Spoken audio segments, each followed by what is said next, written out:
ደንግጫለሁ ቁና ተነፍሳለሁ መንታ ስሜት እውነት የሆነ ነገር ግን እንደ ህልም የሚመስል እንዴት እየተጣደፍኩ ወደ ቤት እንደተመለስኩ ነኝ የማውቀው ልጆቼን እንኳን በቅጡ ትምህርት ቤት ማስገባቴን እርግጠኛ አይደለሁ የቤቴን መወጣጫ ጨርሼ በሩ ፊት ተገተርኩኝ እየቀረብኩ በሄድኩኝ ቁጥር የልቤ ትርታ አብሮ ይጨምራል ቁልፉን ሰገባው ውስጥ ጨምሬ ዘወርኩት ከዛም እየተንደረደርኩኝ የሚታጠል ልብስ ወደ ማስቀመጥበት የቤቴ ታችኛው ክፍል አመራው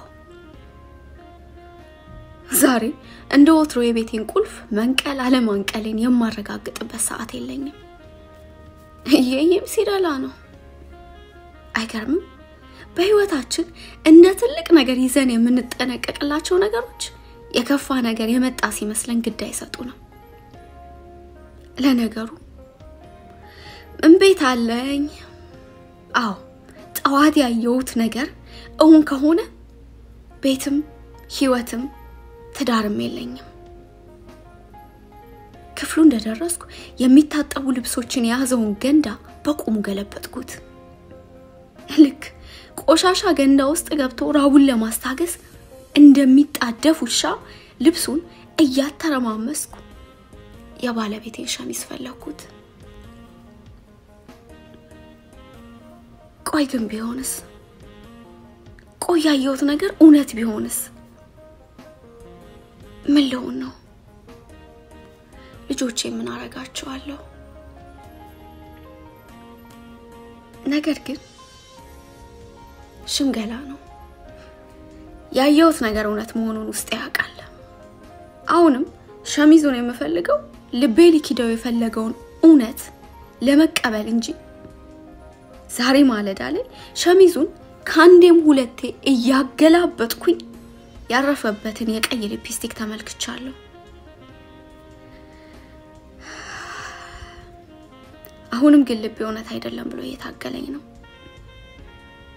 ማተረማመሴን አቆሜ አይ ግርምሽ አያረገው ይወደኛል እኮ የሶስት ውብ ልጆች አባት አርቂው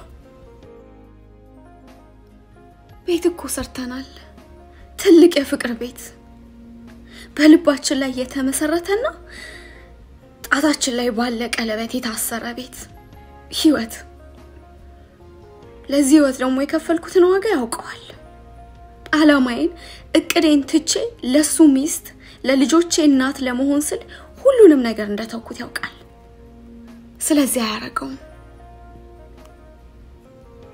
ፈራው ከተንበረከኩበት ተነስቼ ወደ ምግብ ማብሰያው ክፍል አመራው ባለቤቴና ሁለቱ ልጆቼ ጠዋት እሱም ወደ ስራው ልጆቹም ወደ ትምህርት ቤታቸው ለመውጣት ሲጣደፉ የበታተኑት ልብስ ከትናንት የተቀየረ ጫማ እንዲሁም ጠዋት ቁርስ የተበላበት ሳህን ቤቱን የእብድ ቤት አስመስለውታል ትንሹ ልጄ ያስተረፈው ሳህን ላይ የተወሰነ ጨምሬበት እንዲሁም ጠዋት የጀመረኝን ራስ ምታት እንዲያስታግስልኝ ቡናዬን ጥቼ ተቀመጥኩ ሰውነቴ ቢያርፍም አይምሮዬ ግን ሊረጋጋ አልቻለም ልቤ አያረገው ተረጋጊ ሸሚዙን ረስተሽ አርፈሽ ኑሮሽን ኑሪ ይለኛል ቆይ ቢያረገውስ ምን ልታመጪ ልጆችሽን ገና በዚህ ትንንሽ እድሜያቸው ያላባት ልታስቀራቸው ሚገባቸውን ፍቅር ሳያገኙ እንዲያደርጉ ልታረጋቸው ለምን ልጆቹስ ላይ ትፈርጃለሽ? አንቺስ ፈትልትባይ ሰውስ ምን ይልሻል? ቆይ ይሄንን ሁሉ አንተው የትኛውን ትምርትሽን ወይንም ደግሞ ስራሽን ተማምነሽ ነው ቤትሽ የምትበትኝው ይለኛል። ለመረጋጋት ሞከርኩ። አንቺ ሞኝ አይምሮዬ ደግሞ ይጀምራል። አንቺ ሞኝ የባለፈውን ሽቶ አንድ ጊዜ ብቻ አይደለም በርካታ ጊዜ የኔ ሊሆን ይችላል ብለሽ ስታልፊ ከረምሽ። የሰሞኑንም ማምሸቱን የሥራው ባህሪ ነው አልሽ። ብቻ ይሄንንም የኔ ሊፕስቲክ ነው ብለሽ እንዳታልፊ። ቆይ አንቺ ለመሆኑ ነው ደግሞ ቀለም ያለው ነገር ከንፈርሽን ከተቀባሽ ዘመን አይሆንሽም እንዴ?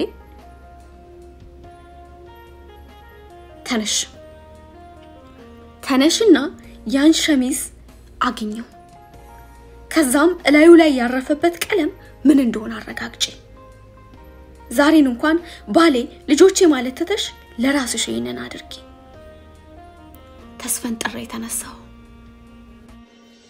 እየተደናበርኩኝ ወደ ማጠቢያው ክፍል ገባው። ሸሚዙን አነሳሁት።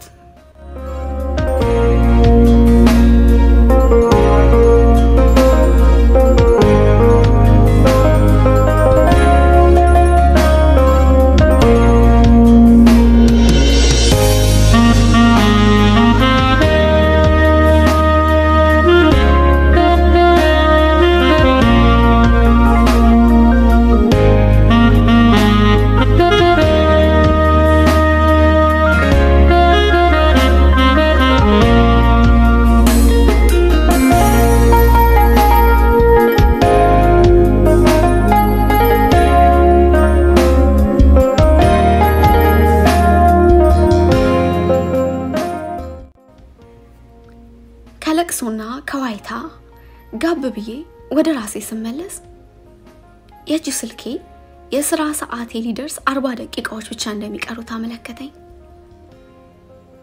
እንደምንም ተነስቼ ወደ መታጠቢያ ቤት አመራው። ራሴን ጠየቅኩት። ምኑ ላይ ነው ያጠፋሁት? ምንስ አጉድዬበት ነው ቤቱን አስቶ ደጄ ለመደው? አረጀውበት ይሆን? መልስ ይሰጠኝ ይመስል ከፊቴ ላይ የተደነቀረው የመታጠቢያ ቤቱ መስታወት ላይ አፈጠጥኩ። በትዳር የቆየሁባቸውን አመታት መቁጠር ጀመርኩ። ጣቶቼን ለመቁጠር ዘረጋዋቸው። አልበቁኝም። አዎ ፌቨን 13 አመቱ አይደለ? በቃ እኛ ደግሞ 14 አመታችን ነው ማለት ነው አልኩኝ። ፌቨን የመጀመሪያ ልጄ ናት። ለምን ግርምሽ? ለምን? በእንባዬ ራሱ አይኖቼን በጣቴ ያደረኩኝ ወደ መታጠቢያ ሳህኑ ገባው። መከዳትና አለህ አንገቴ ላይ ፈጥርቀው ይዘው ተናነቁኛል። በአካል ቤቴ እኔ ግን ወደ ኋላ ተመለስኩኝ። የኔ ነገር ስሜንም ለካል ነገርኳችሁ። ፋሲካ እባላለሁ። ትውልዴና እድገቴ ጎንደር ክፍለ ሀገር ነው። ያደኩት በተለምዶ ቀበሌ 18 በሚባል ወይንም እየተባለ በሚጠራው አካባቢ ነው። ምንም እንኳን ሰፈራችን ትንሽ ብትሆንም ከሌላዎቹ አካባቢ በተሻለ ሁኔታ የሰለጠነች ነበረች። ይህ ደግሞ እንዲሆን ምክንያት ያደረገው ከመንደራችን ትንሽ ራቅ ብሎ የሚገኘው ወይንም በእግር እርምጃ ርቀት የሚገኘው የጎንደር ዩኒቨርሲቲ ነበር። ወደ ዩኒቨርሲቲው የሚጎርፈው ተማሪ ከተለያየ ሁኔታ፣ ከተለያየ አስተዳደግ እንዲሁም ከተለያየ ቦታ በመምጣቱ ቀየዋን ወደ ራሱ ቀየነት ለውጧታል። በዛም የተነሳ የከተማዋን ቀለም አስለቅቀው ቀለማቸውን ሰጥተዋታል ማለት ይቻላል። አባቴ ከስራ ሲመለስ በእግሩ እንቅስቃሴ ማድረግ ይወዳል። አንድና ብቸኛ ልጁ ስለነበርኩኝ በመሄድበት ቦታ ሁሉ እከተለው ነበር። ታዲያ እንደ ወትሯችን በዩኒቨርሲቲው በኩል ስናልፍ በእጆቹ ከፍ አድርጎ ያነሳኝና ሴት ተማሪዎችን እያሳየ ከርምጃው መለስ ብሎ አየሻቸው እንደነሱ ነው መሆን ያለብሽ። ህፃን ብሆንም አንገቴን ባውን ታውዘውዛለሁ። መንገዳችንን እንቀጥላለን። ቤተሰቦቼ መካከለኛ ገቢ ካላቸው ሰዎች ተርታ የሚመደቡ ናቸው። አባቴ የሁለተኛ ደረጃ ትምህርት ቤት አስተማሪ ነው። እናቴ የዩኒቨርሲቲ ተማሪዎች የሚገለገሉባቸው የትምህርት መርጃዎች ማለትም ፎቶኮፒና እንዲሁም የተለያዩ ቁሳቁሶች ያሉባት አነስተኛ ሱቅ አለቻት። ብቸኛ ልጅ ነኝ። እናቴ በጊዜ ነበር ልጅም ቢያላት። በዛም የተነሳ ቤተሰቦቼ ጥሩ የሚባል ገቢ ባይኖራቸው የተቸገርኩበት ነገር ግን ሳይኖር ነበር ያደግኩት። ጎበዝ ተማሪ ነበርኩ። ያስተማሪ ልጅ አይደለም። ሐኪም የመሆን ፍላጎት ነበረኝ። እንደምሆንም ተጠራጥሬ አላውቅም ነበር ግርማን እስከማገኘው ድረስ።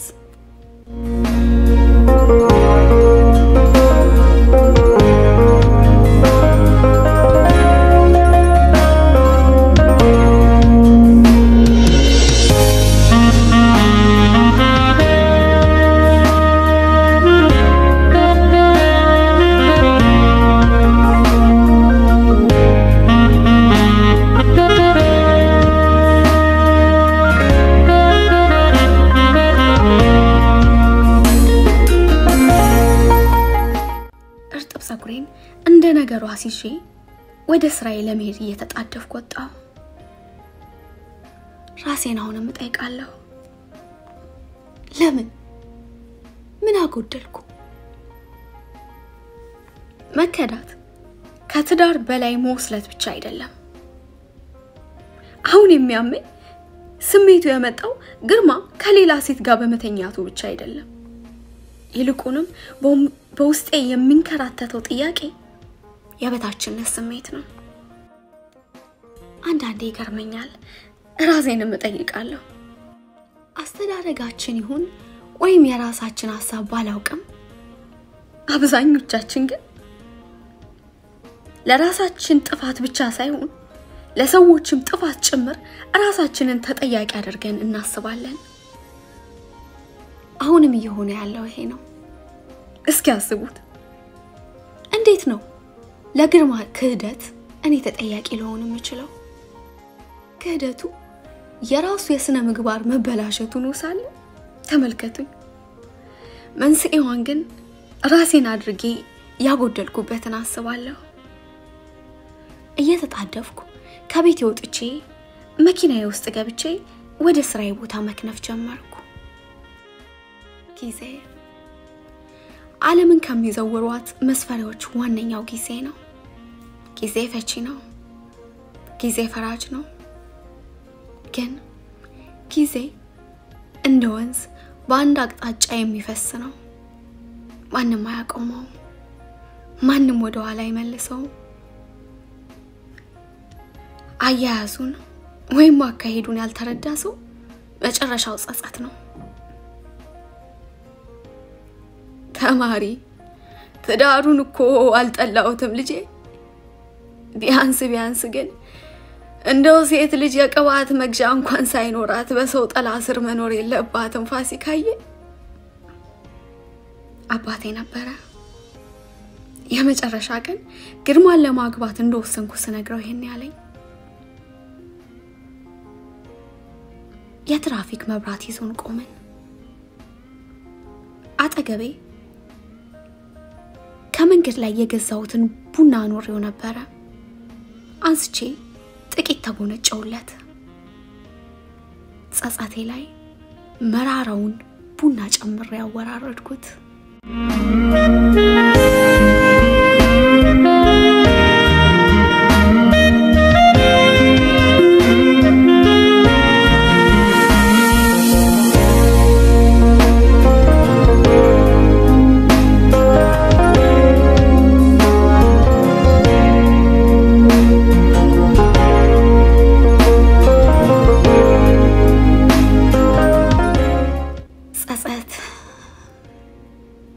ዛሬ ማወራችሁ ጸጸቶቼን ነው። ምናልባት ብዙ ሰው ካልሆነም አንድ ሰው እኔ ከተሳሳትኩት ስህተት እንዲማር አንድ ጊዜ ቆሞ ወደ ኋላ ቢመልሰኝ ተመኘሁ። በወቅቱ የግንዛቤ ከአባቴ ይልቅ የነበረው ሰው በጣት የሚቆጠር ነበር። ባደኩበት አካባቢ ቤቱን እንዲሁም ማንኛውንም ወጪ የመሸፈን ግዴታ የነበረበት አባወራው ነው። አብዛኞቹ ሴቶች በትዳር ሲታሰሩ በርካታዎቹ ተማሪዎች እንኳን ከነበሩ ትምህርታቸውን ያቆማሉ። ሰራተኞች የነበሩም ቢሆኑ አብዛኞቹ ከልጅ መምጣት በኋላ ያቋርጡታል። ሙሉ በሙሉ በባላቸው ስርና ቁጥጥር ስር ይወድቃሉ። በማንኛውም ግንኙነት ውስጥ ባለመብቱ አብዛኛውን ነገር የሚሸፍነው ሰው ነው። ይሄ አይካድም። የሴቶቹ ስራ፣ ልፋት፣ እቅድና ዓላማ ባልታሰበ ሁኔታ ልጅ በማሳደግ ወይንም በሌላ ስም ተቀብሮ ይቀራል። ለዚህ ተጠያቂዎቹ ግን ባሎቹ ብቻ አይደሉም፣ ሚስቶቹም ጭምር ናቸው። ከሐሳቤ መለስ ብዬ መኪናዬን የተመቻቸ ማቆሚያ ላይ ጥያት ወደ ስራዬ ሮጥኩኝ። እንደምን አደርሽ ወይዘሮ ሮዝ? በሩን ከፍቼ ከገባው በኋላ አሰሪዬን ነበረ። የዚህ ሀገር ቋንቋ አንቱታ ስለሌለው ሁሌ ሳያቸው ሳቀቃለሁ። ወይዘሮ ሮዝ በሰባዎቹ አጋማሽ የሚገኙ ሴት ናቸው። ለብሼ የመጣሁትን ልብስ ቀይሬ ዩኒፎርሜን ለበስኩና የማለዳ ንጽህናቸውን ለመጠበቅ ወደ መጸዳጃ ቤት ይሻቸው ገባሁ። የኔ ነገር ስራዬንም ለካ አልነገርኳችሁም። በዚህ ሀገር አፍ ኬር ጊቨር ይባላል። ማለትም በእድሜ የገፉና ልጆቻቸው በአካል ተገኝተው ሊንከባከባቸው የማይችሉ ልጆች ለወላጆቻቸው ተንከባካቢ ቀጥሮላቸዋል። አብዛኞቹ አዛውንቶች በብዙ ነገር እገዛ የሚፈልጉ ናቸው። አንዳንዶቹ ከነጭራሹ የቤተሰቦቻቸውን አባላት ረስተዋል። አንዳንዶቹ ቆሞ መንቀሳቀስ አይችሉም። ቆሞ መንቀሳቀስ የሚችሉት ደግሞ ምግብ አብስለው መመገብ አይችሉም። እንዲሁም በአንዳንድ ከንጽህና ጋር በተያያዘ ሁኔታ የሚረዳቸው ሰው ይፈልጋሉ። እነርሱን በምግብ ማብሰል፣ ልብሶቻቸውን በማጠብ እንዲሁም የግል ንጽህና አጠባበቅ ላይ ማገዝ ነው ስራዬ። በርግጥ ወደ ስራው የገባሁት አስቤበት ወይንም ተዘጋጅቼበት አልነበረም። እሱን ደግሞ ላጫውታችሁ።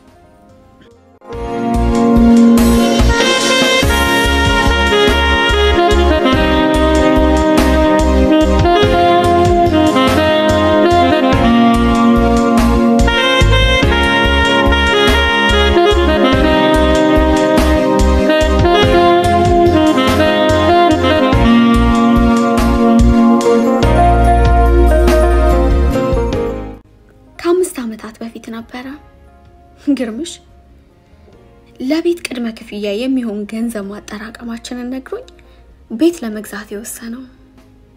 እኔም በወቅቱ ከኪራይ ቤት ወደ ኪራይ ቤት መዘዋወሩ ሰልችቶኝ ስለነበረ ደስተኛ ሆንኩኝ።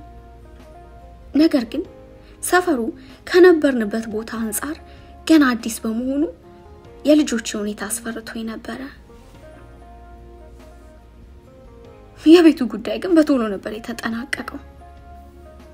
ግርምሽ ቤቱን ሄዶ አይቶት ወስኖ ቅድመ ክፍያውን ከፍሎና እንዲሁም አንዳንድ ቅድመ መደረግ ያለባቸው ነገሮች ከጨረሰ በኋላ ነበር የሰማሁት እሱንም ደግሞ እሱ ነግሮኝ አይደለም ገንዘባችንን የምናጠራቀመው ምንም እንኳን የሱ ብቻ ገቢ ቢሆንም እኔም ጭምር ከመቆጣጠረው የገንዘብ ማስቀመጫ ላይ ነበር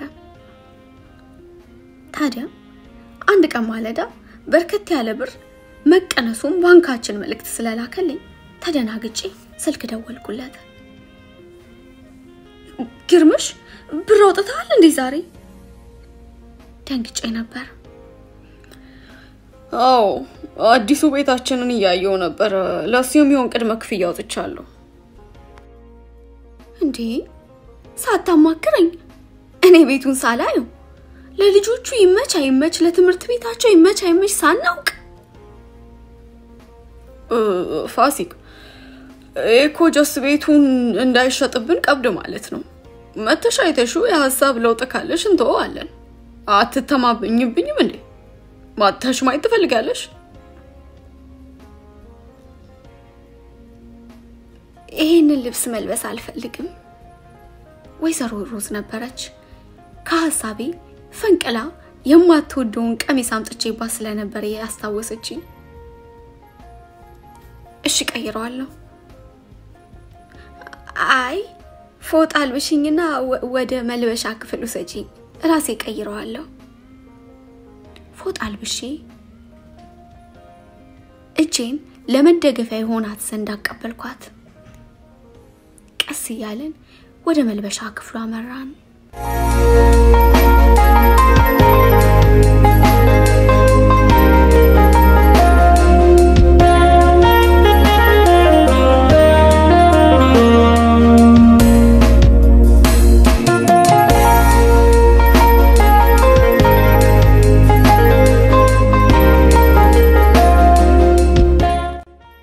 ከሶስት ቀናት በኋላ ነበር እኔና ግርማ አዲሱን ቤት ለማየት ሄድ ነው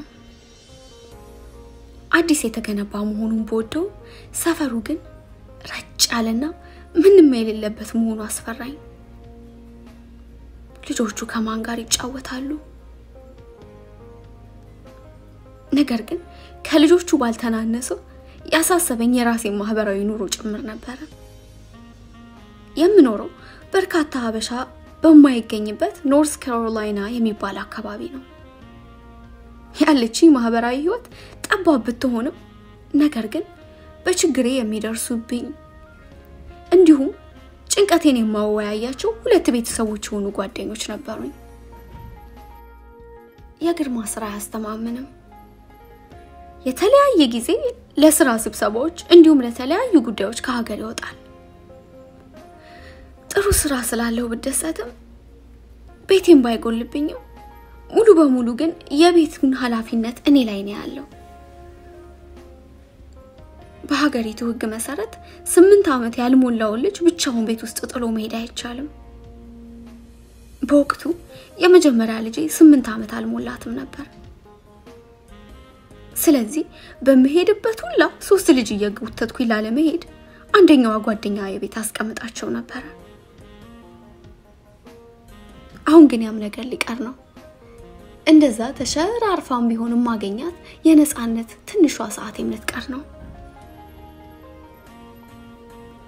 እንደው በክፉ እንዳታስቡብኝ ልጆቼን ወዳቸዋለሁ ነገር ግን አልፎም ቢሆን ሁሉንም ነገር አምልጬ አይምሮዬ እረፍት የሚያደርግበት የራሴን ጊዜ ፈልጋለሁ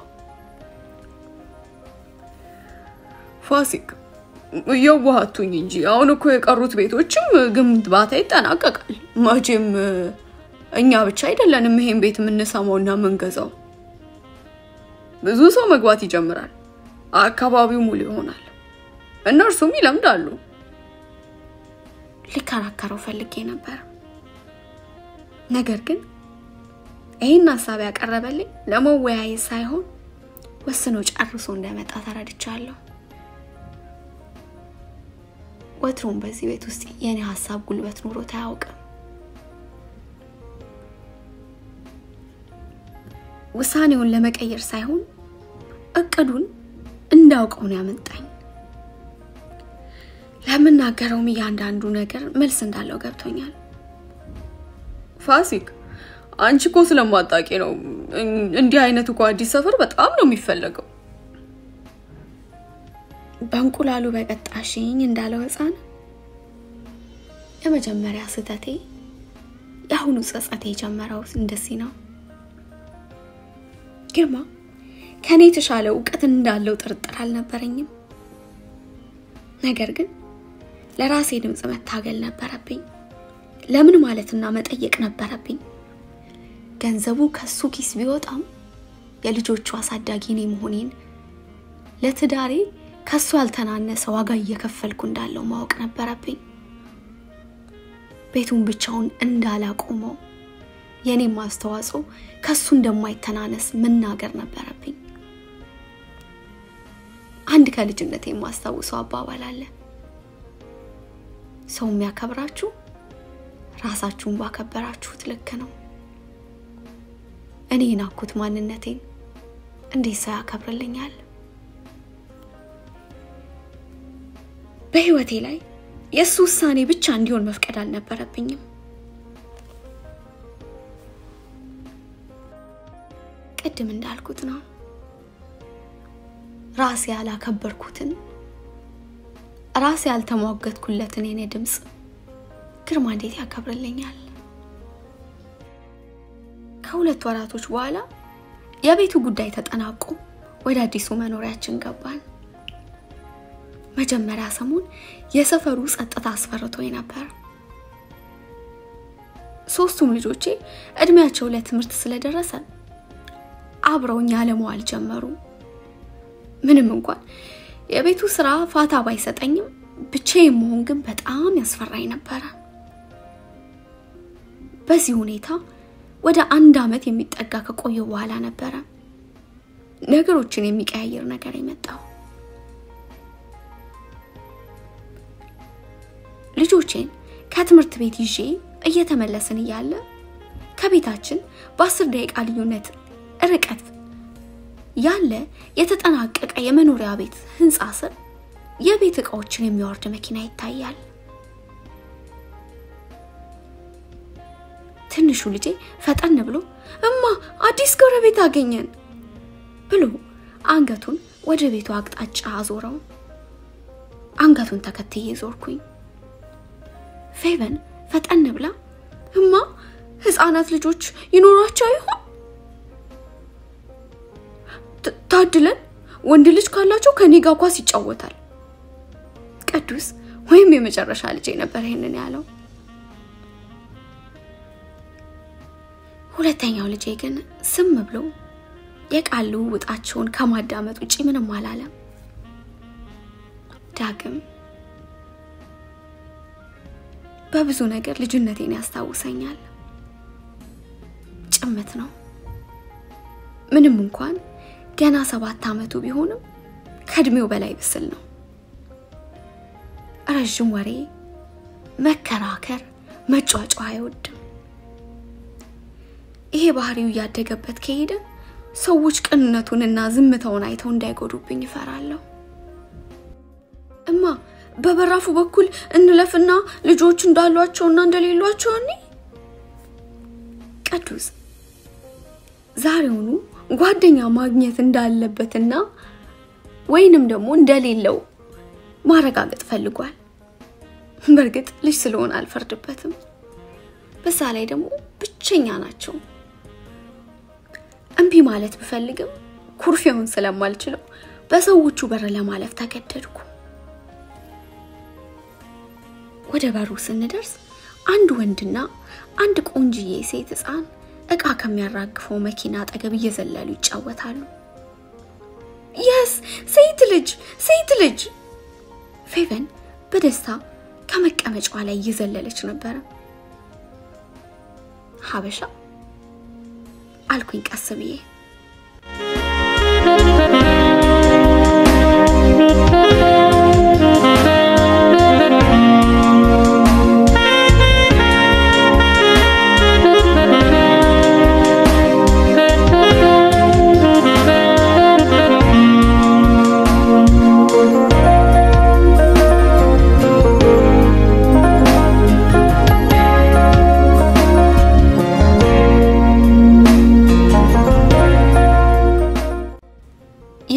አጠያየም አላጠራጠረኝም።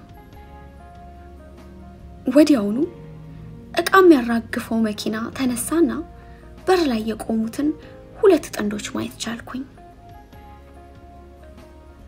ጥቂት ቆይታም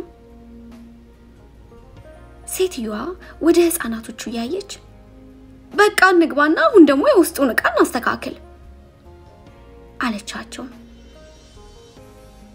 ሀበሻ መሆናቸውን አረጋገጥኩ። በጣም ነበር ደስ ያለኝ።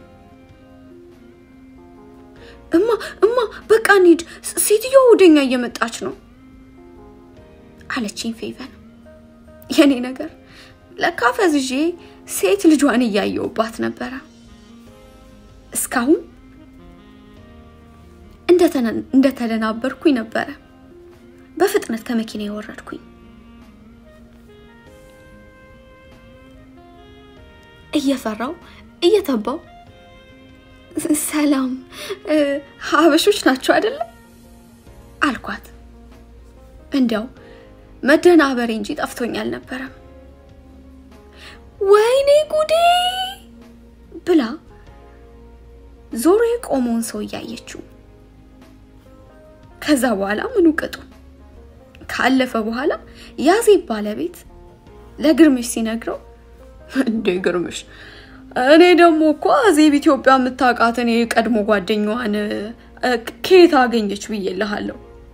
አስተቃቀፋቸውን እኮ ብታይ ተጠፋፍተው ያው ረጅም ዓመት ተጠፋፍተው የተገናኙ ጓደኛሞች እንጂ በዛች ደቂቃ ነው የተገናኙት ወይም የተዋወቁት ብትባል አንተ አይደለም ብለህ እኮ ቁማሩን ላታሲዛለህ።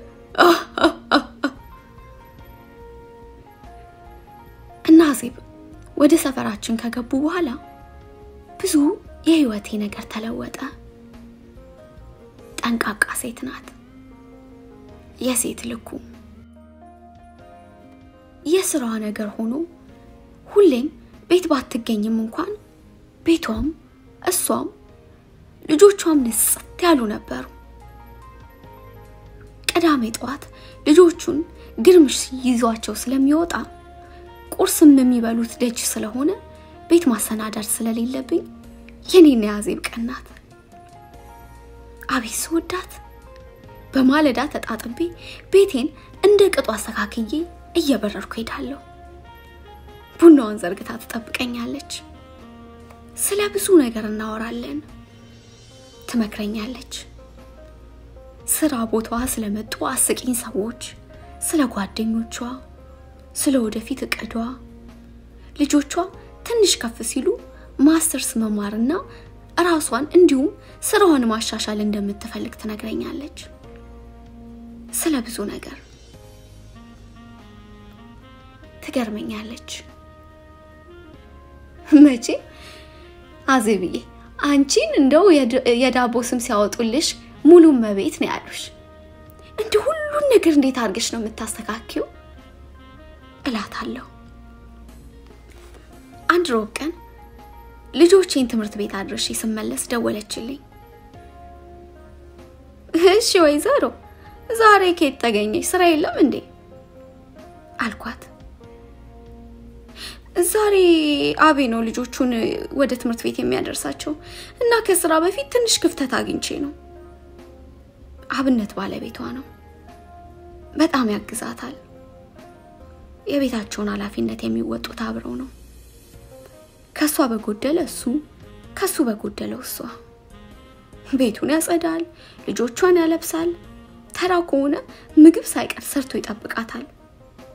አንድ ቀን ይሄን ታዝቤ አዜብዬ ግን አብነት አይከብደው እንደው እሺ ሲልሻል? ፋሲኪዬ ትዳሬ ጋራ ነው። አንድ ሰው ብቻውን ማድረግ የሚችለው ነገር የለም። መተጋገዝ አለብን። እኔም እሱ በትዳር ስም ካላማችን መቅረት የለብንም አለችኝ። አይ ጥሩ። ወደ ስልኩ ተመለስኩ። ለማንኛውም በጧቱ የደወልኩት እስከ ቅዳሜ ያላስችል ብሎኝ ነው። ስራ አግኝቼልሻለሁ። አንድ የምከታተላት ታካሚ ትናንትና ደውላ አሁን ያለቻት ተንከባካቢ ከሁለት ወራት በኋላ ስለምትለቅ ተንከባካቢ እንድፈልግላት ጠይቃኛለች። ተዘጋጂ በቤቤ ወደ ስራ ልሩጥ ስመለስ ደውላለሁ። ስልኩ ተዘጋ። ደስታዬ ወደር አልነበረው። ወጥቼ መስራት እንደምችል አዜብ ነገረችኝ ቀን የተሰማኝ ደስታ ከምንም ነገር ጋር አይወዳደርም። የልጅነት ህልሜ ነበር የተማረች ሴት መሆን። እሱ አልተሳካም። ዩኒቨርሲቲ እንደገባሁኝ በወራት እድሜ በኋላ ነበር ግርምሽን ለማግባት የወሰንኩት። አባቴ ትምህርቴን እንድጨርስ ብዙ ቢገፋፋኝም የግርምሽ ፍቅር አሸነፈኝ። ባይሆን እንደው እባክህ አስተምራት። ይሄን ነበር አባቴ ለመጨረሻ ጊዜ ለግርማ ሲሰጠኝ ያለው። ግርማም ሳያመነታ ተስማምቶ ወሰደኝ። ወዲያው ሳይታሰብ እድል መጥቶ ከሀገር ወጣን። በአመቱ ፌቨን ተወለደች። ፌቨን 2 አመት ሲሞላት እሷን ህፃናት ማዋያ ልኬ ወደ ትምህርት ቤት እንድመለስ ጠየቅኩት። ልጅ ነበርኩኝ። መቼም በአንድ ልጅ አናቆምም ፋሲክ። በቃ ስለዛ ላንቺም 10 ማቋረጥ እንዳይሆንብሽ አንድ እንጨምርና ከዛ ተጠቃለሽ ወደ ትምህርት ቤት ትመለሻለሽ። ዳግም እንደገምኩ ጉጉት ውስጥ የነበረ መማር መለወጥ የቤት እመቤትነትን ጣልቼው አይደለም ወይንም ደግሞ የሰው ምርጫ ሊሆን አይችልም እያልኩ አይደለም። የኔ ምርጫ ግን አልነበረም።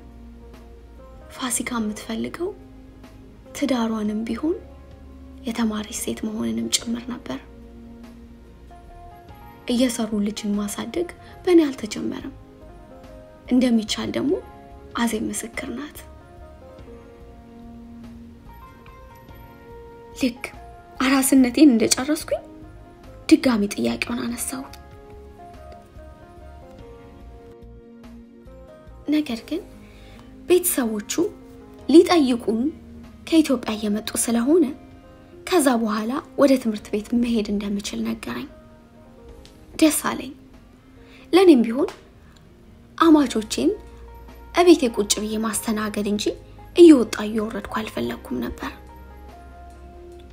መጡ። ጠፍር ግፍ ብዬ አስተናገድኳቸው። ወደ ኢትዮጵያ ለመመለስ 1 ሳምንት ያህል ሲቀራቸው ለኔም የትምህርት ወቅት እየተቃረበ ስለነበረ ለምዝገባ በመዘጋጅበት ወቅት ወጣ ገባ ማለት ወይንም ያልተለመደ ከቤት መውጣት አበዛሁኝ። የግርምሽ እናት ይህንን ነገር በደንብ አርገው ሲገነዘቡ ወይም ለካ ሲታዘቡ ቆይተዋል። ልጃቸውን ጊዜ ጠብቀው ለምን ወጣ ገባ እንደምል ጠየቁት። ነገራቸው። አንድ ቀን እንዳሽሙር አድርገው ቀድሞ ነበር እንጂ አሁን ልጅ በማስተማሪያ እድሜ ወደ ትምህርት ቤት በዛ ላይ ለየትኛው እድሜሽ ሴት ልጅ ትዳር ከያዘች በኋላ ሁሉ ቀረ ሁሉ አከተመ። በጊዜው የግርማ ሐሳብ ከሳቸው የተለየ ይሆናል ብዬ ስላሰብኩ አልከፋኝም ነበር። ሸኘናቸው። ነገሮችን ጨራረስኩ። ወደ ትምህርት ቤት ከመግባቴ በፊት መፈተን ያለብኝን ፈተናዎች አለፍኩ። እንዲሁም አንዳንድ ወረቀቶችን ከጨረስኩ በኋላ ግርምሽም እረፍቱን ጨርሶ ወደ ስራ የሚመለስበት ወቅት ሲደርስ ግርምሽ ለልጆቹ ማቆያ የሚሆን ቦታ አግኝቼ ነበር። ትኩረት ሳይሰጠኝ የያዘውን ወረቀት ማቀላበጥ ቀጠለ።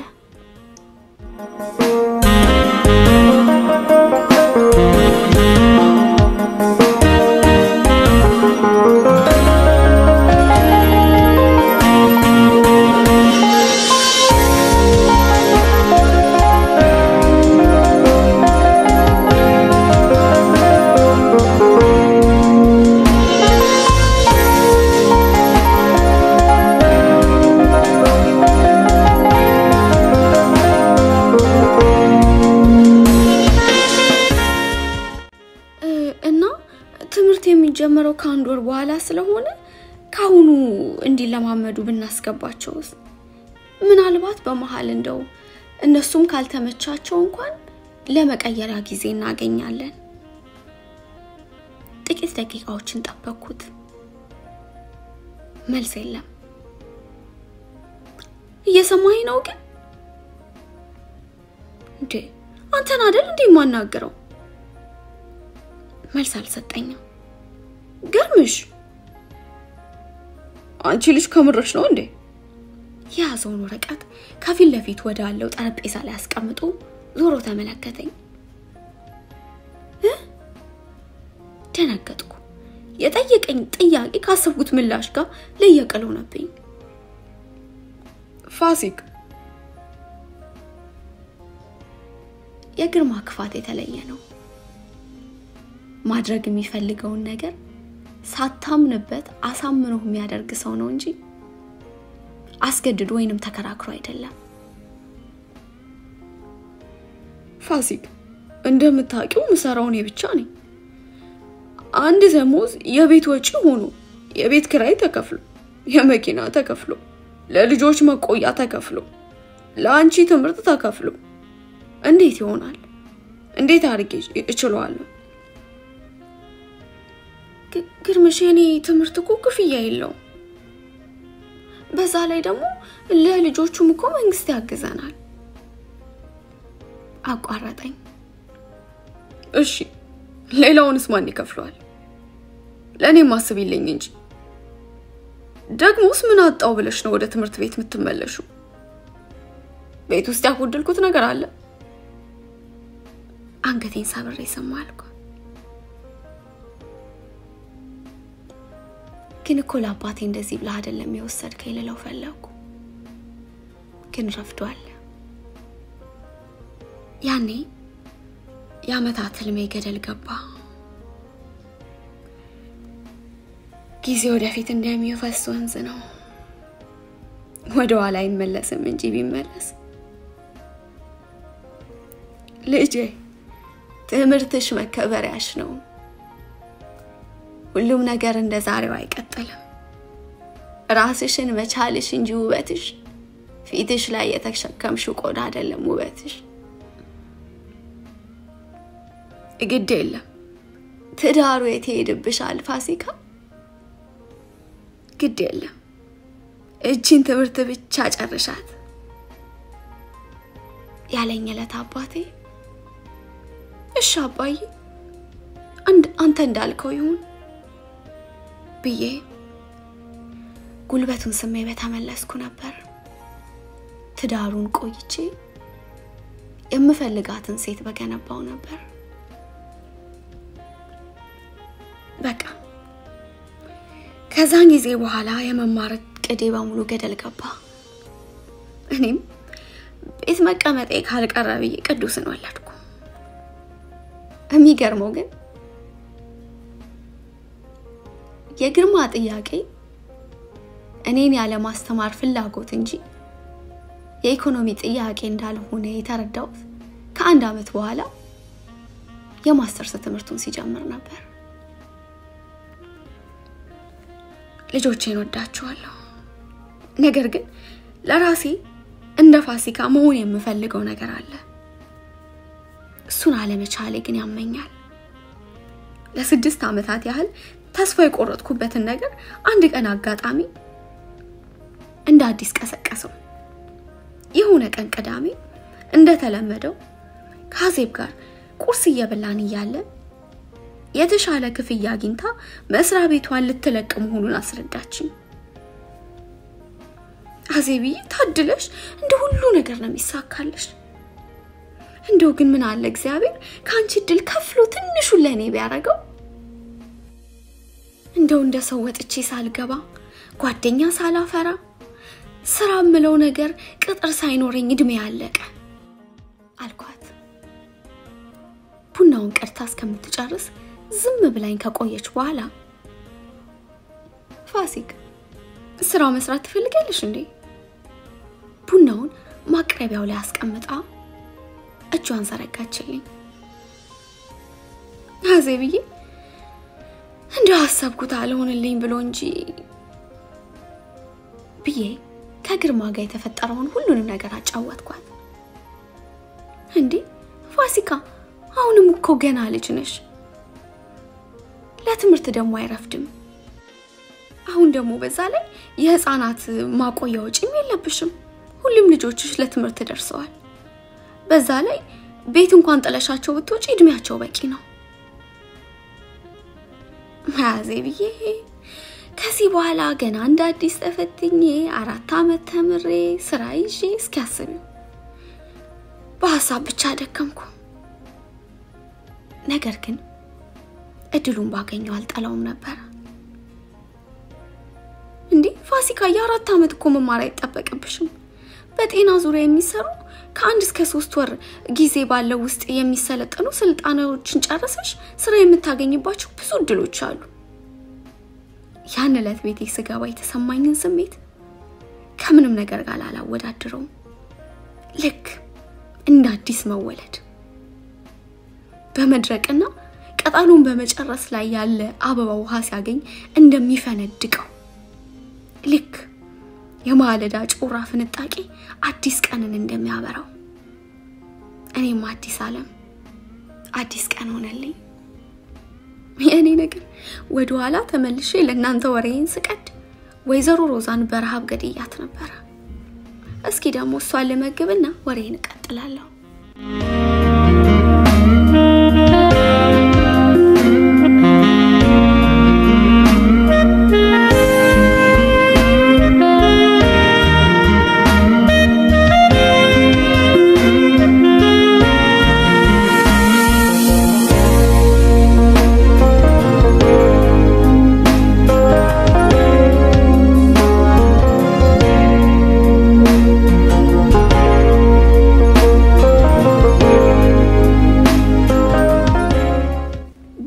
ይጠቅምሻል ያለችኝን ትምህርት በሁለት ወራት ጊዜ ውስጥ አጠናቀቅኩኝና ለፈተና ቀረብኩ። የምማረው ቤቴ ውስጥ ሆኜ ስለነበር አልከበደኝም። ፈተናውን በበቂ ውጤት አልፌ ሰርቲፊኬቴን ያስኩኝ። ታዲያ የሁላ ሲሆን ግርምሽ አያውቅም ነበር። መቼም ለምን አልነገርሽውም አትሉኝም። ከአንድም ሁለት ጊዜ አዜብ ፋሲክ ታይ ለግርማ ንገሪው ትዳር በድብብቆሽ አይሆንም ታይ። አዜብዬ ግርምሽ እንዳብነት አይደለም፣ ተምሬ አይደለም ገና ሐሳብ እንዳለኝ ቢያውቅ ራሱ ያብዳል። ጉትጎታውን ብትቀጥልም ባቋሜ ጸናው። ታዲያ የቁርጥ ቀን መጣ። ሚስጥር ሁሉ ተደብቆ አይቀር። ትምህርቱ አለቀ። ይሄው ስራው ተገኘ። ታዲያ ማን ደፋር ነው ለግርማ የሚነግረው? ስፈራ ስታሽ ከሰነበትኩ በኋላ አንድ ቀን ከስራ ተመልሶ ልብሱን እየቀያየረ እንዳለ አለሳልሽ ለመናገር አስቤ ተከትየው ወደ መኝታ ቤት ገባው። እያውላለቀ አልጋ ላይ የሚወረውረው ልብሱን ሰብስቤ በእጄ እንዳያስኩኝ ግርምሽ መልስ ሳይሰጠኝ አንገቱን መለስ አድርጎ አየኝ። ፈራው። በትዳሬ ላይ ትልቅ ክህደት እንደፈጸምኩ ተሰማኝ። ነገር ግን አንድ ነገር አቆመኝ። የግርማ ሸሚዝ ከመቼ ወዲህ ነው እንደዚህ አይነት የሴት ሽቶ መሽተት የጀመረው? አንገቴን ወደ ሼልፍ ዋዙሬ ሽቶ መካከል የተቀየረ እንዳለ ፈለኩ። የለም። ስሙ ማለቴን አይቶ ማኑ ነሻል አለኝ። ምንም ዳምነብሴ መለስኩ። ኦኬ ደክሞኛል፣ ራት አልፈልግም፣ ታጠቤ መተኛት ነው የምፈልገው። ፎጣውን አገልድሞ ወደ መታጠቢያ ቤት ገባ። ሸሚዙን ወደ አፍንጫ ያቀረብኩና ሸተትኩት። የሴት ሽቶ።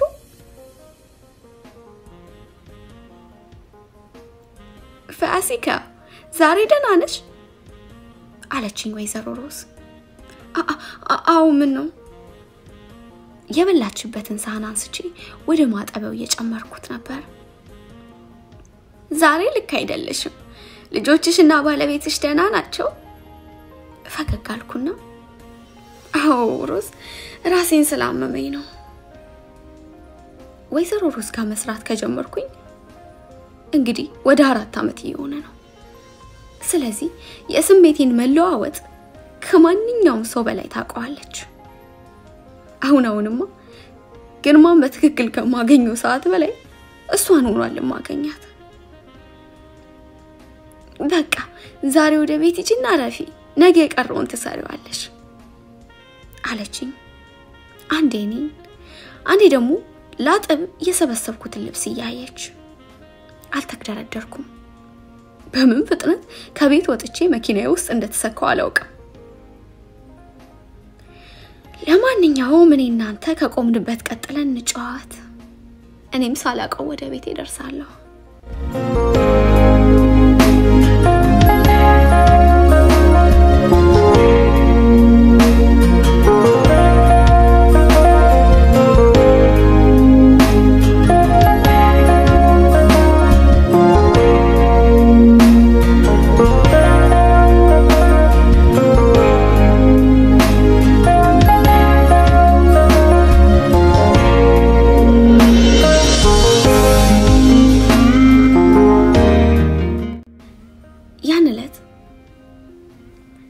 የግርምሽን ሸሚዝ እየደጋገምኩ ሳሸተው አመሸው። ጭፍን ከዳት። አንዳንዴ ነገሮችን ተቀብሎ ከመጋፈጥ ይልቅ አልተደረገም አልሆነም ብሎ አለባብሶ ማለፍ ይቀለናል። ነገር ግን አይቀርም። እውነት ጊዜ ጠብቆ እጥፍ ሊያስከፍለን ተዘጋጅቶ ይመጣል። ራሱንም ይገልጻል። ያሽቶ ግን የዛን ቀን ብቻ ሆኖ አልቀረም።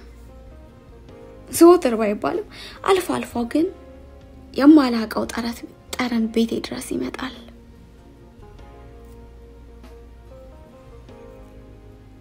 ከዛም ስራውን ከመጀመሪያ በፊት ስራውን ለማየት ካዜው ጋር ተቀጣጣረን። ለግርምሽ ነገርሽው?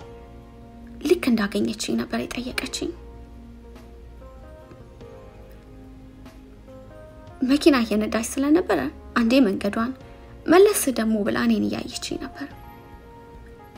ሃዚ ቆይ እስኪ መጀመሪያ ቦታው ምን ያህል ይርቃል? ሴትዮዋስ ደግሞ ምን አይነት ናቸው? እኔስ እችለዋለሁ ወይ ስራው ወይስ አልችለውም ነው ልይና ከዛ በኋላ እነግረዋለሁ። ዋፋሲካ በኋላ እንዳታጣይ መልስ አልሰጠዋትም። የግርማ ሁኔታ አይምሮዬ ላይ ተቀምጧል። እየረበሸኝ ነው። ላወራት ልጠይቃት ፈለኩ፣ ግን ድፍረቱን አጣሁ።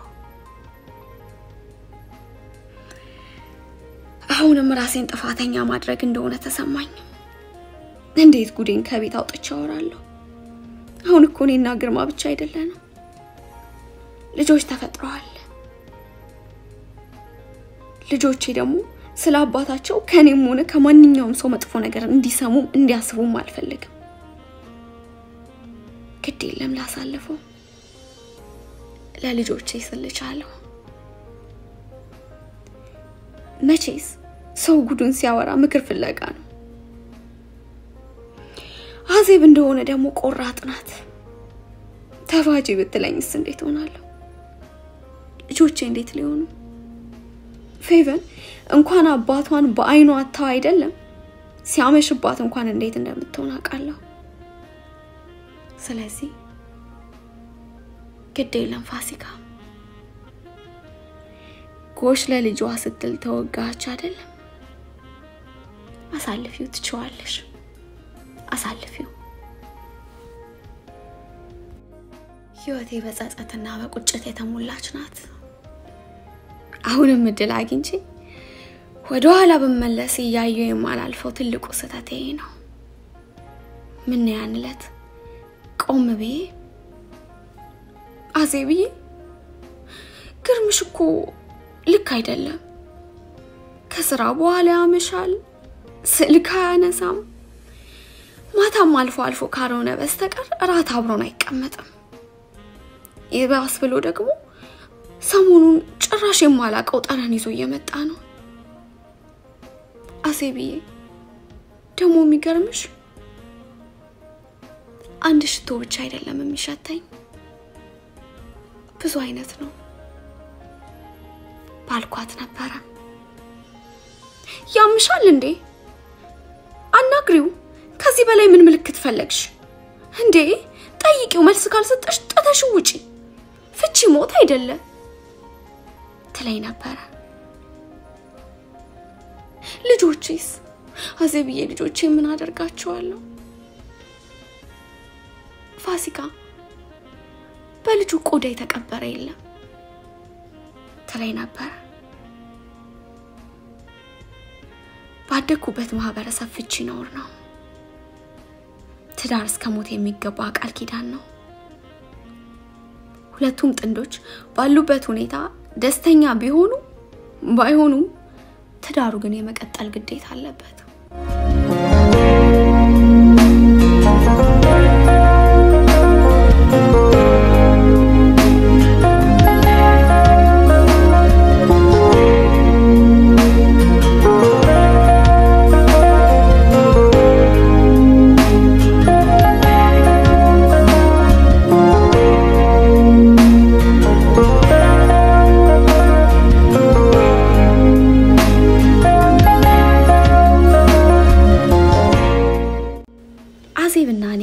የወይዘሮ ሮዝ መኖሪያ ወደ ሆነው የተንጣለለ መኖሪያ ገባን የቤቱ ስፋትና የተሰራበት መንገድ ቤተ መንግስት ያስንቃል እያንዳንዱ ነገር በጥንቃቄና በጎበዝ ባለሙያ እንደተሰራ ያስታውቃል ወይዘሮ ሮዝን ገና እንዳየዋት ነበር የወደድኳት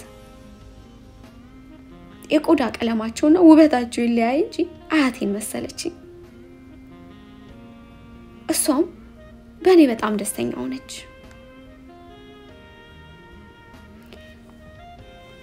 ስራ መስራት የግድ ሆነ ግርማ ግን ለመስራት በማሰብ ፈቃደኛም ደስተኛም አልነበረም ወይ ጉድ ደሞ ደስተኛ አልኩኝ ጭራሽ ሆኖ ከስራው እንደወጣ ያላደረገው ምንም አይነት ጥረት አልነበረም መጀመሪያ ሊሸነግለኝ ሞከረ ጥቂት ቆይቶን በቁጣ መልክ ሊያስቆመኝ ፈለገ አሁን ግን በቅቶኝ ነበር ወስኜ ነበር ለመጀመሪያ ጊዜ ከትዕዛዙ ወጥቼ ስራዬን ጀመርኩ በቃ መቼም በቤትና በልጆች ጉዳይ እንደማያግዘኝ ቢገባኝም ወድጄ የገባውበት ነገር ስለነበር አልከበደኝም በሳምንት 4 ቀናት ለ8 ሰዓት ያህል ነበር ምሰራው ማለዳ ተነስቼ ቁርስ ሰራለሁ ልጆቼን አለባብሼ የሱንም ቁርስ አቅርቤ እነሱን ደግሞ ትምህርት ቤት ለማድረስ ሄዳለሁ ከዛ የበረርኩ መጥቼ ራሴ ተጣጥቤ ከዛ ደግሞ ወደ ስራ እሄዳለሁ ከስራ መልስ ደግሞ ልጆቼን ከትምህርት ቤት አውጥቼ የቀረውን የቤቴን ስራ ሰራለሁ በጣም አድካሚ ቢሆንም በለውጡ ግን ደስተኛ ነበርኩኝ ሌላ አላማ ሌላ ህይወት ሌላ ብዙ ነገር ማየት ጀመርኩ ለካስ ከትዳር በኋላም ይታቀዳል ለካ ሚስት ብቻ መሆን የለባትም እናትም ትሆናለች ልክ እንደዛው ሁላ ሰራተኛ መሆን ትችላለች ፋሲካ ትቀጥላለች ለካይኔ ህይወት አላበቃ ብዙ ቀድ ብዙ አላማ ያለኝ ሆንኩኝ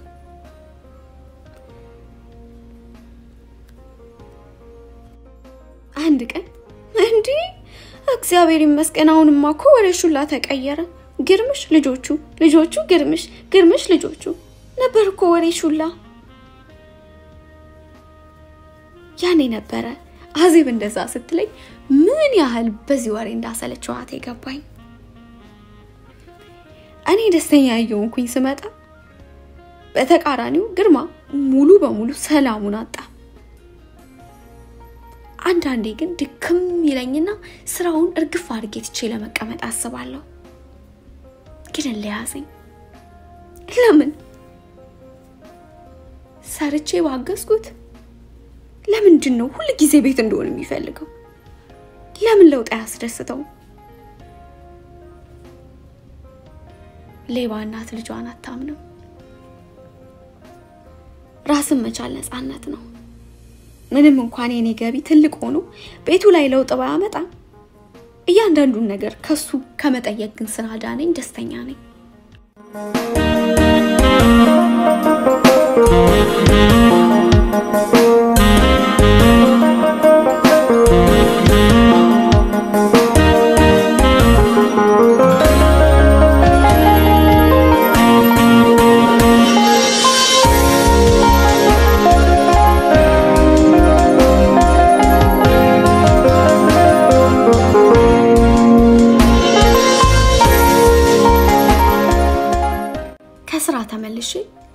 ወደ ቤት ስገባ ጠዋት ስወጣ አላጸዳዳሁት ቤት እንደተዝረከረከ ተጣበቀኝ። የልጆቹ መመለሻ ሰዓት እየደረሰ ነው። ቤቱን እንደ ነገሩ ሸካክፌ ልጆቼን ለመቀበል ወጣሁ። አይምሮዬ ላይ የሚመላለሰው ግን አሁንም የጠዋቱ ሸሚዝ ነበር። ውስጤ መረጋጋት አቅቶታል። እየፈራው በሸሸውት መጠን እየቀረበኝ የመጣው የግርማን ጉድ ለማን ባዋየው ይሻላል? ማንስ እኔን ሆኖ ይረዳኛል? ትዳርን መበተን ቀላል ውሳኔ አይደለም። ብዙ መሰረታዊ ለውጦች አብረው ይመጣሉ። ሰውስ ምን ይለኛል? ወይኔ የራሴን ነፍስ ሰዓት ላይ ጥቻ አሁንም የምጨነቀው ስለ ሰው ወሬ ነው። ነገር ግን ወሬ አይቆይም። ወሬ እንደ ወቅት ነው። ካንዱ ወቅት አልፈን ወደ ቀጣይ ወቅት ስንሻገር የቀደመውን ወቅት አናስታውሰው።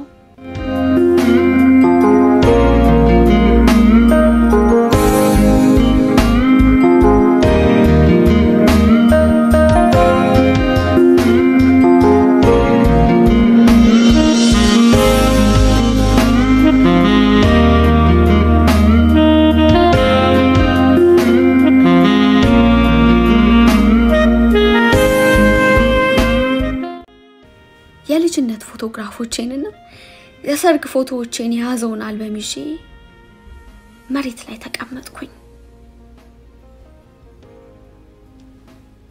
ልጅነቴን እሱንም ብቻ ሳይሆን መጀመሪያ በሰርጋችን ሰሞንና ወቅት የነበረንን ደስታ ያየውኝ ነው።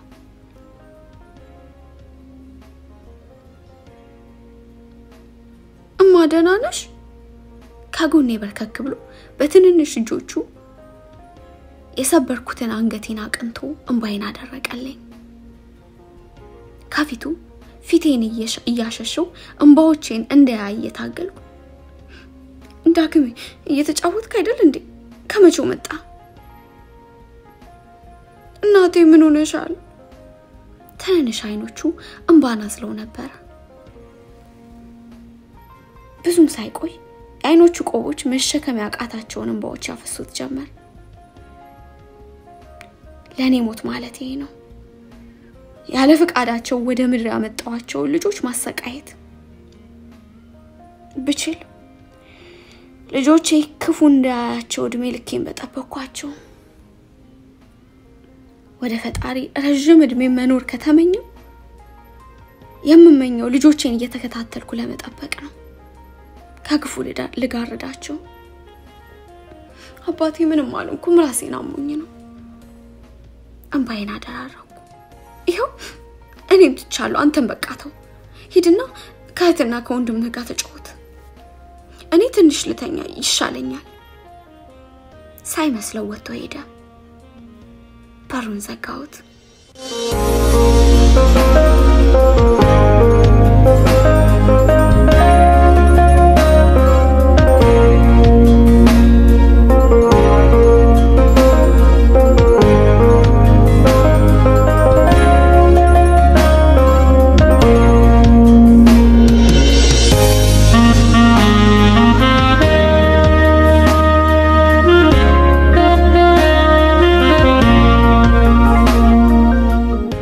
ልጆቹን ከትምህርት ቤት ከተመለሱ በኋላ ነፃነት እንዲሰጡኝ ብዬ ነበር እንዲጫወቱ የፈቀድኩላቸው። ዳግም ግን ሁኔታዬ ደስ ስላላለው ተመልሶ መጥቶ ነበር ሲያየኝ ይሄንን ያገኘው።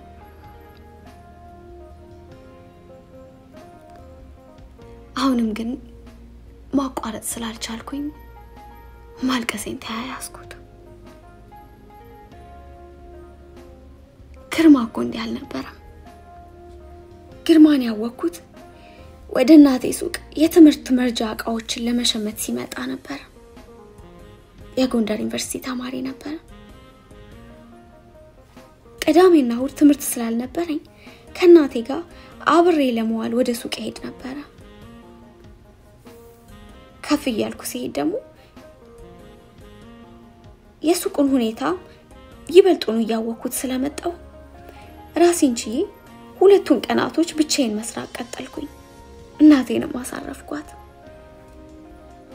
ግርማና ጓደኞቹ ቢያንስ ከሳምንቱ በአንድ ቀን ወደ ሱቁ ብቅ ይላሉ። ግርማ ይናፋር ነው። ጎበዝ ተማሪ እንደነበረ ከሌሎቹ ተማሪዎች ሰማለሁ። ጓደኞቹ ወደ ሱቃችን መጥተው በአንድ እግራቸው ሱቁን ሲያቆሙት እሱ ግን አንገቱን እንደሰበረ ነበር ወጥቶ የሚሄደው። ከግብይት ያለፈ ጨዋታ ኑሮን አያውቅም። 3 ዓመታት ያህል ያለ ንግግር አሳለፈን። እርጋታው ደስ ይለኛል። ንግግሩ ቁጥብ ነው። አንዳንድ ቅዳሜ የገዛኝን ነገር ተመልሶ እሁዱኑ መጥቶ ይገዛኛል። ሊያወራኝ የሚፈልገው ነገር እንዳለ ይገባኛል፣ ግን ምንም አይልም። እንዲህ የሆነ የ4ኛው ዓመቱ መገባደጃ ተጀመረ። እኔም 12ኛ ክፍል ተማሪ ስለነበርኩኝ ለፈተና መዘጋጀት የነበረብኝ ወቅት ነበር። ግርማም መመረቂያው እየተቃረበ መጣ። የተማሪዎቹ ሽርጉድ በዛ። ለኛ ተማሪ መሸኘት አዲስ ነገር አልነበረም። በየዓመቱ ተማሪዎች ተመርቀው ወደ ሀገራቸው ይመለሳሉ። በየዓመቱ አዳዲስ ተማሪዎች ወደ ዩኒቨርሲቲው ይገባሉ።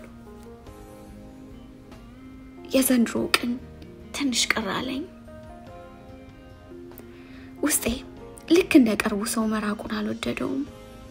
ባያናገረኝም ምንም ባንሆንም በቃ አሁንም ዝም ብሎ ያለ ምክንያት እየመጣ ያየኝ ይሄድ። ቢቆይ ይፈልግ ነበር። አንድ ቅዳሜ እንደተለመደው ወደ ሱቃችን ጎራ አለ። ሳይው ገና መላ ሰውነቴን የሆነ ነገር ይወረኛል። ሰላም። አንገቱን ሰበረ። እንዴት ነህ? በዛ ሰዓት የትምህርት ሁኔታቸው ስለተጠናቀቀ ወደ ሱቁ የሚያመጣው ምንም ጉዳይ አልነበረም። በእጄ ያስኩትን የመማሪያ መጽሐፍ አንዱ መደርደሪያ ላይ አስቀምጬ ላስተናግደው ተነሳው። 12ኛ ክፍል ነሽ እንዴ? አንገቴን ባውንታ ነቀናኩ። በቃ እንደዛ ነው ሁሉም ነገር የጀመረው። የዋህ ነበር። ከራሱ ፍላጎት ይልቅ የሰውን ፍላጎት የሚያስቀድም። አሁንም ቢሆን ግርማ ይወደኝም ነበር ብዬ ማሰብ አልችልም። ስሜት ሊደበቅ አይችልም። ቃላቶች ይወሻሉ። ስሜት ግን ግልጽ ነው ይታያል። ይወደኝ ነበር። ዛሬ ግን ፍቅሩ አልቋል። በድንገት የመኝታ ቤቱ በር በኃይል ተንኳኳ። እንባይን ጠራርጌ ሐሳቤን አራግፌ ለመክፈት ተነሳው። ማን ነው በዚህ ሰዓት ወደ እንደዚህ ቤቱን የሚያንኳኳው? የግርምሽ መምጫ ሰዓት ገና ነው። ዳግም ደግሞ ተመልሶ አይመጣም። በሩን ዘግ ብዬ ከፈትኩ። አዜብዬ ከየት መጣሽ? ልክ ሲሰርቅ እንደተያዘ ህፃን ተደናበርኩ። በሩን ገፋ አድርገው አልፋኝ ወደ ውስጥ ገባች። ተከተልኳት። ምንድነው እንሹ? አፍጣ ያየች ነበር። አንገቴን ሰበርኩ። ዛሬ ስራ የለም እንዲያዘቢ ለማጠፋፋት ሞከርኩ። ምንድነው የተፈጠረው? ቤተሰቦችሽ ደህና አይደሉም? ዳግም እየሮጠ መጥቶ ሲነግረኝ እንደደነገጥኩኝ ነው የመጣሁት። አረ ደህና ናቸው። ታዲያ ግርማ ምን ሆነ? ልደብቀው የምታገለው እንባ ፈንቅሎ ተዘረገፈ። ነገርኳት። ከመጀመሪያው አንስቼ እስካሁን ያለውን እንዲህ መታወቁ ለማይቀረው ነበር የነገርኳት። አንገቷን ሰብራ ዝም ብላ ስታዳምጠኝ ከቆየች በኋላ ፋሲክ መቼም በየአመቱ መቼም የጤና ምርመራ ታደርጋላችሁ አይደል? ፊቷ ላይ ፍርሃት ይነበባል። የምን ምርመራ ዜቢ? እኔና ግርማ እኮ ባለ ትዳሮች ነን።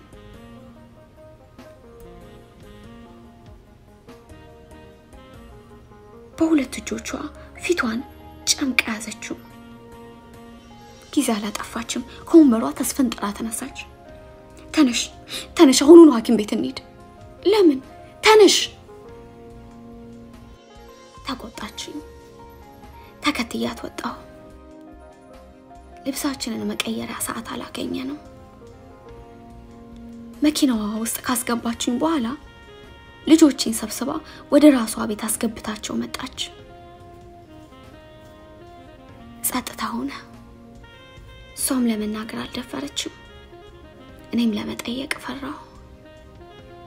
አይምሮዬ ብዙ ቦታ ደረሰ። ቆይ እስከ ዛሬ እንዴት አላሰብኩትም? ምን አዘናጋኝ? ከበፊቱ የበለጠ ፍርሃት ሰውነቴን አራደው። አሁን የሚያሳስበኝ ትዳሬ ብቻ አይደለም። አይበለውና HIV ስደሚ ውስጥ ቢገኝ እንኳን ትዳሬ ልጆቼስ ሊቀሩ አይደለም። ምንድነው መሆነው? ልጆቼስ ያለኔ ምንድነው የሚሆኑት? መኪናውን አቆመችውና ወረድን። እንደዚህ ከቤት ወደ ሐኪም ቤት መሄድ ቀርቦኝ አያውቅም። ብርክ እንደያዘው ሰው ሰውነቴ እንቀጠቀጣል።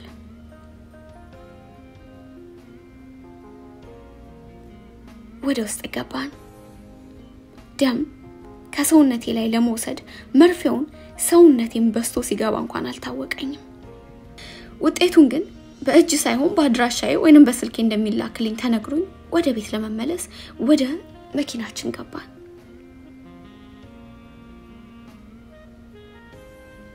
ለምን ፋሲካ ለምን?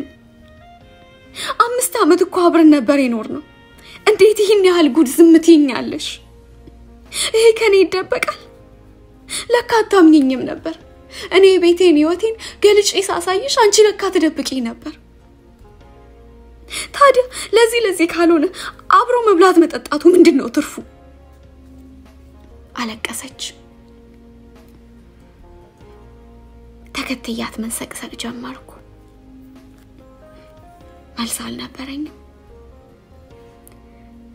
ለካስ ማማከር ትርፉ አይለው።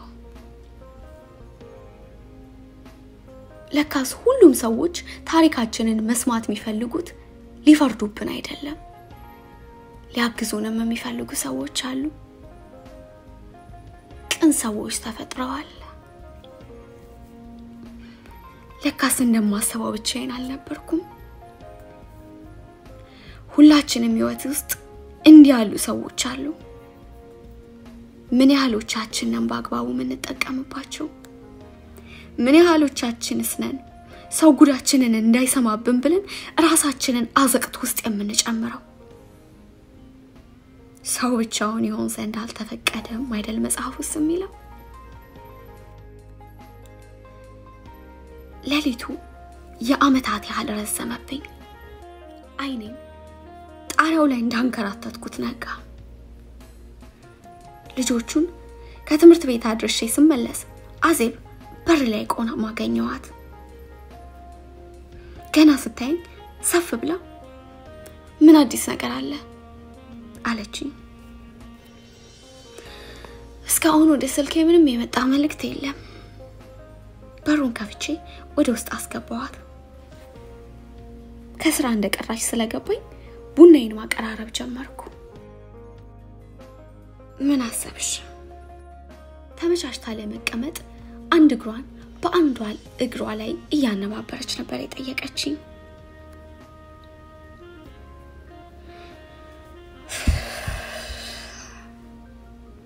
እኔ እንጃ አላውቅም ፋሲክ፣ ይሄ ቀልድ አይደለም፣ ህይወት ነው። ውጤቱ ምንም ሆነ ምን አንቺ ለራስሽና ለልጆችሽ የምታስቢበት ትክክለኛ ጊዜ አሁን ነው። ፋሲክ፣ ህይወት እኮ አንድ ናት። ከዚህ በኋላ የምትኖሪው የሚደገም ድልም ጊዜም የለሽም። አንቺ መጀመሪያ ደስተኛ መሆን አለብሽ።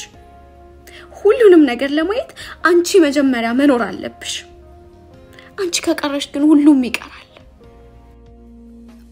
ሁሉም ቤት የራሱ ክፍተት አለው። የማናችንም ትዳር ሙሉ አይደለም።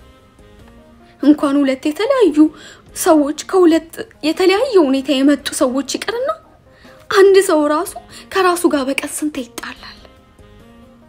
ነገር ግን አብሮ ለመኖር ሲባል የምታሳልፊያቸው ወይንም የምትተያቸው ብዙ ነገሮች አሉ። ፋሲክዬ፣ ከሰው ጋር ለመኖር ብለሽ ግን ራስሽን ማጣት የለብሽም። የስልኬ ጥሪ ንግግራችንን ባጭር ቋጨው። ከሐኪም ቤት ነበር።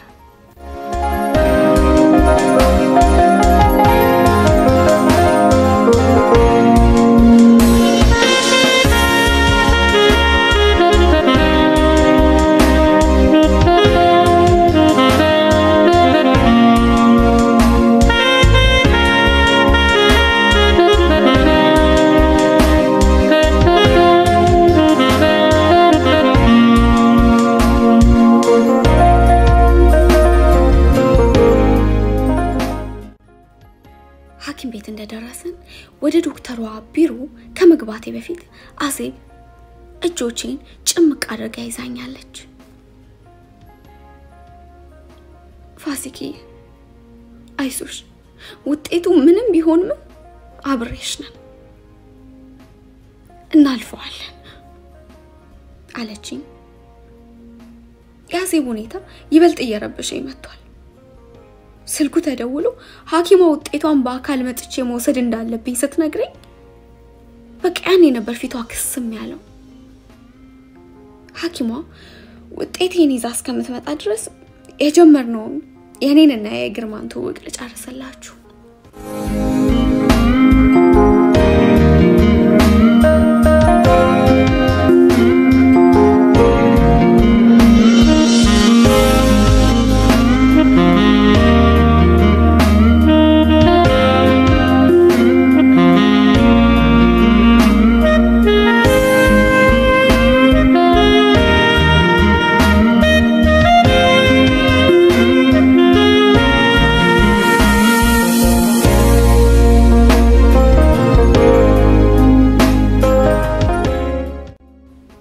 በቀስ እየተቀራረብን እየተግባባን መጣን። የነበረችን ጊዜ ግን ከ6 ወር ያጣረች ነበረች። ማከላችን ምንም ነገር ባይኖርም ስንለያይ ግን ተለያይተን እንደምንቀር ይሰማኝ ነበር። ምክንያቱም በማከላችን ማሰሪያ ገመድ የሆነ ዝምድና የለንም። አዲስ አበባ መቼ ነው የምትመለሰው አልኩት። የምርቃታቸው ዕለት ማታ ቅር ያለኝ። የዛሬ ሳምንት እሱም ያቅማማ ነበር።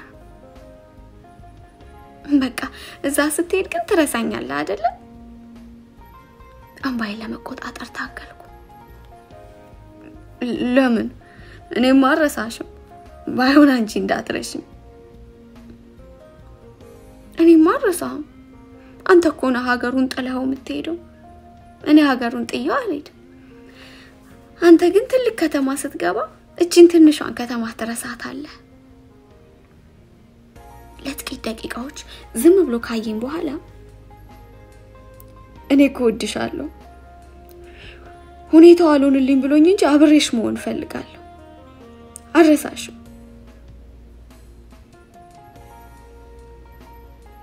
እንደምወደው አውቋል ግን የቦታው ልዩነት ፈተና እንደሚያመጣን ፈርቷል ግን እኮ አሁን ውጤት ሲመጣ አዲስ አበባ ዩኒቨርሲቲ መሙላት እችላለሁ ፈገግ ብሎ ሳይጠይቀኝ አቀፈኝ ግንኙነታችን በዛው ቀጠለ እድል ከኛ ጋር ሆነች ምንም እንኳን እኔ ወደ አዲስ አበባ የመሄድ እድሉ ባይኖርኝም እሱ ግን ጎንደር ዩኒቨርሲቲ የማስተማር እድል አግኝቶ መጣ እኔም በሕክምና ትምህርት ለመከታተል የመጀመሪያ አመት ተማሪ ሆኜ ጎንደር ዩኒቨርሲቲ ገባሁ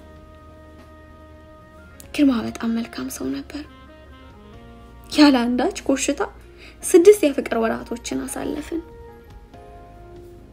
እቅዳችን ልክ እኔ ትምህርቴን እንደጨረስኩ ወደ አዲስ አበባ ሄደን አብረን መኖር ነበር ከ6 ወራት በኋላ ግን እንደ ቀልድ ግርማ የሞላው ዲቪጣ ወጣለት ሲነግረኛ አመነታው እና ጠላይ ልትሄድ ነው ድጋሚ ደግሞ ልንለያይ ያውም ደግሞ ትመለስ አትመለስ ማይታወቅበት ሀገር ተንሰቀሰቁ ጥዬሽ አልሄድም እንድንጋባና አብረን እንድንሄድ ነው የምፈልገው ትምህርቴስ ቤተሰቦቼስ ፋሲክ እኔም እኮ ሁሉንም ነገር ትቼ ነው የምንሄደው የትምህርቴ ነገር ቢያሳዝነኝም ማንንም በሌለበት ከግርማ ጋር ብቻዬን መኖሬን የሚያክል ደስታ ግን ሊሰጠኝ እንደማይችል አውቃለሁ ተስማማው ቤተሰቦቼ ከልባቸው ሳይቀበሉ ተካባን ሌላኛው ስህተት ይሄ ነው በርግጥ ሁሌም ቤተሰብ ከኛ የተሻለ ያስባል ወይንም ሁሌ ልክ ናቸው ማለት አይደለም ነገር ግን ትዳርን የሚያክል ትልቅ ውሳኔ በአጭር ጊዜና ያለ ቤተሰብ ሙሉ ፍቃድ መወሰን አልነበረበትም አንዳንዴ በፍቅር አብረን ስንቆይ ቀስ ያሉ የሚወጡ የማናቃቸው ባህሪያቶች አሉ ለትዳር ፍቅር ብቻ በቂ አይደለም በትዳር ውስጥ ከተገባ በኋላ ቃል ኪዳኑም ጭምር ነው የሚያኖረው መከባበሩ መተማመኑ እንዲሁም መተሳሰቡ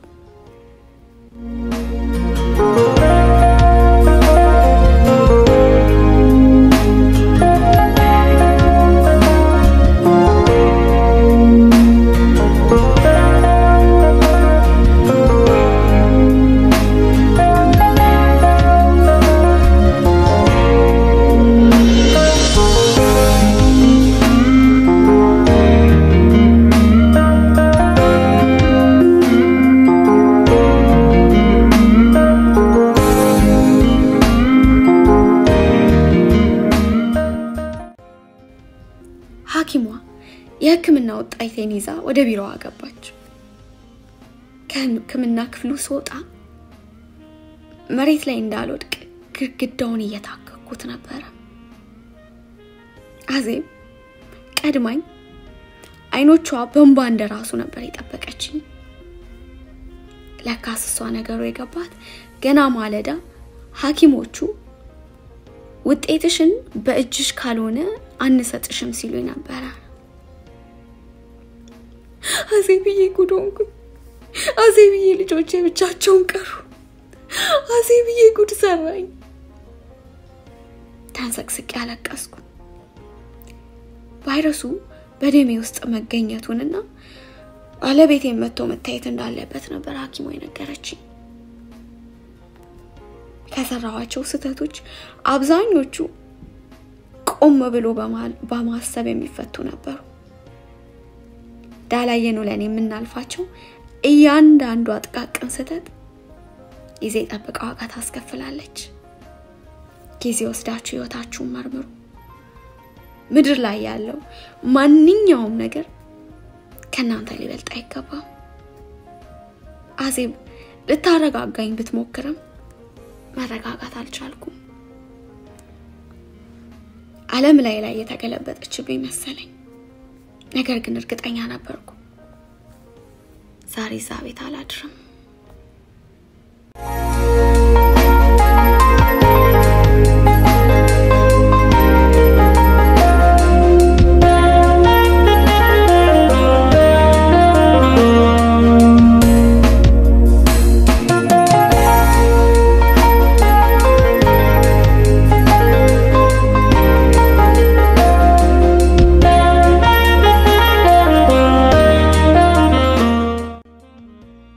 ግርማ ከመምጣቱ በፊት የተወሰኑ ልብሶች ይዤ ከቤት ወጣሁ። አዎ መጀመሪያ ከመወሰን በፊት መረጋጋት አለብኝ። አዜብ እሷ ጋር እንቆይ ብፈልግም ፍቃደኛ አልሆንኩም። ደስ ሳይላት ላርፍበት የምችለው ሆቴል ድረስ አደረሰችኝ። አደራ ስልክሽን እንዳዘጊብኝ፣ ስልክሽ ከተዘጋብኝ ግን እየበረርኩ ነው የምመጣው። አንገቴን ባውን ታወዛወስኩ። ሆቴሌ ውስጥ እንደገባው ውስጥ ያለውን ብሶት ያለ አባባይ በእንባ እንዲወጣ ፈቀድኩላት። በ3 ቀናት የሚለቀኝ መስሎኝ ነበር። ነገር ግን 2 ሳምንታትን በቂ አልነበረም።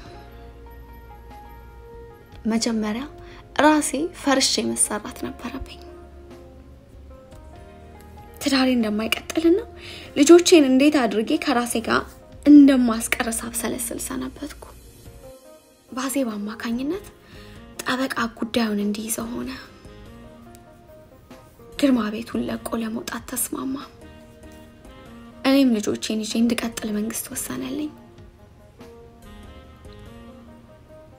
የሕክምና ክትትል እንዲሁም የእድሜ ማራዘሚያውን መጠቀም ጀመርኩኝ። መንገዱ ቀላል አልነበረም። በዚህ ህይወት በርካታ ነገርን አጥቻለሁ። ነገር ግን ልጆቼን ሳያቸው ሁሉንም ረሳዋለሁ። ህይወት ቀላል አይደለም። መጀመሪያ ወደ ቤቴ እንደተመለስኩኝ ያደረኩት ነገር ራሴ ላይ መስራት ነበር። ህይወት ቀላል አይደለም። ነገር ግን ክብደቱን አብረውን ሊጋሩ የሚፈልጉ በርካታ መልካም ሰዎች አሉ። ትዳር ሁለቱም ወገኖች አብረው በፍቅርና በመተሳሰብ የሚኖሩበት እንጂ አንዱ ገዢ አንዱ ተገዢ የሚሆኑበት ግዞት አይደለም። አመሰግናለሁ።